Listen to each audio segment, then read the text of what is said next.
Assalamualaikum warahmatullahi wabarakatuh. Perkenalkan, nama saya Fenty Damayanti. Saya dari Fakultas Ekonomi dan Bisnis Islam IAIN Jember, Prodi Ekonomi Syariah 3 NIM E 2019-2106. Di sini saya akan memenuhi pelajaran ekonomi makro Islam, yaitu tugas ujian tengah semester untuk merevisi atau mereview 3 tanggapan dari materi Bapak Abdul Wadud. Yaitu saya akan menjelaskan ulang tentang konsep dasar ekonomi Islam, tentang uang dan fungsinya, dan terakhir yaitu tentang tanggapan kebijakan moneter dalam perspektif ekonomi syariah. Konsep dasar ekonomi Islam. Ekonomi di Indonesia berkembang dengan dua aliran, yaitu secara kapitalis dan secara sosialis. Yang kita pahami ekonomi Islam yaitu prinsip-prinsipnya.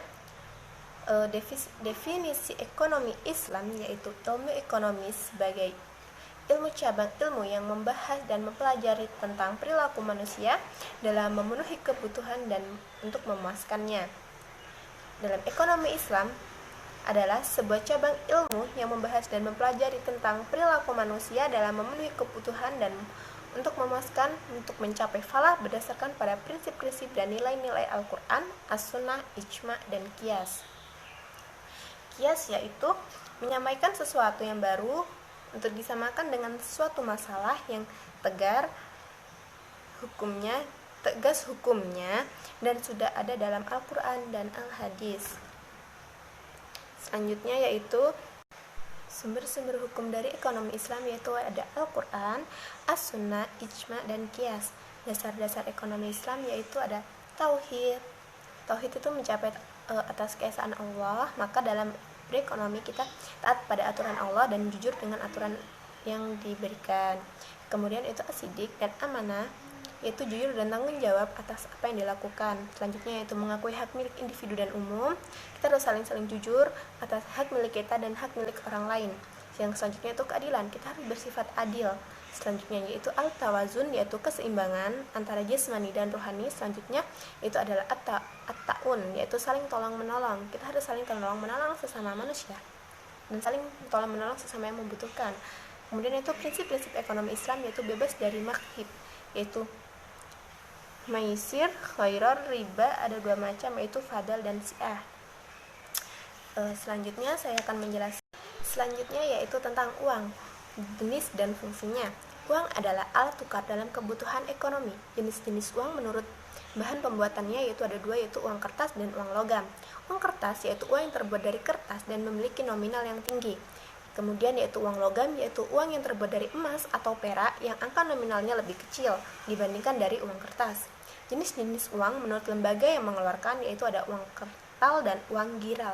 Uang kartal yaitu uang yang dikeluarkan oleh negara berdasarkan dengan undang-undang yang berlalu dan sebagai alat pembayaran yang sah, dan uang kartal di negara yaitu logam dan kertas di Indonesia, dan bisa dijadikan sebagai alat pembayaran yang sah untuk memenuhi kebutuhan sehari-hari. Uang giral yaitu dana yang disimpan oleh bank umum yang suatu saat bisa digunakan untuk pembayaran perantara yang dikeluarkan oleh bank umum dan merupakan uang yang tidak berwujud karena hanya berupa saldo dan tagihan. Nilai jenis uang yaitu ada uang penuh dan uang tanda. Fungsi uang yaitu uang sebagai alat tukar, uang sebagai fungsi hitung, dan uang sebagai alat penyimpanan nilai. Menurut ekonomi Islam yaitu uang sebagai alat tukar, sebagai alat hitung dan penyimpanan kekayaan. Selanjutnya yaitu saya akan menjelaskan tentang tanggapan kebijakan moneter dalam perspektif ekonomi syariah. Kebijakan moneter adalah suatu usaha dalam mengendalikan keadaan ekonomi makro agar berjalan sesuai dengan yang diinginkan melalui dalam pengaturan jumlah uang yang beredar dalam perekonomian negara. Sasaran yang dicapai adalah memelihara kestabilan nilai uang baik terhadap faktor internal maupun faktor eksternal. Stabilitas nilai uang mencerminkan stabilitas harga yang mana pada akhirnya mempengaruhi realisasi pencapaian tujuan untuk pembangunan pada suatu negara seperti pemenuhan kebutuhan dasar, perluasan kesempatan kerja, kemudian pertumbuhan ekonomi real yang optimum dan stabilitas ekonomi. Selanjutnya yaitu instrumen kebijakan moneter. Setiap kebijakan pasti memerlukan instrumen dalam mencapai tujuannya. Instrumen kebijakan moneter konvensional yaitu ada kebijakan pasar terbuka, terjadinya kebijakan pembeli atau menjual suatu harga. Kemudian yaitu penentuan cadangan wajib minimum. Bank sentral pada umumnya menentukan angka rasional minimum antara uang tunai dengan uang giral. Yaitu kemudian menentukan diskon rate. Bank sentral merupakan sumber dana di bank umum atau komersial dan sebagai sumber dana yang tertukar. Yaitu kemudian moralization, Moralization yaitu kebijakan bank sentral yang bersifat persuasif yang merupakan himbauan atau bujukan moral kepada bank. Yaitu instrumen kebijakan moneter Islam yaitu diharapkan tidak hanya membantu mengatur penawaran uang selama terhadap permintaan real terhadap permintaan uang, tetapi juga memenuhi kebutuhan untuk pembiayaan defisit permintaan yang benar-benar real dan mencapai sasaran sosial ekonomi masyarakat Islam lainnya.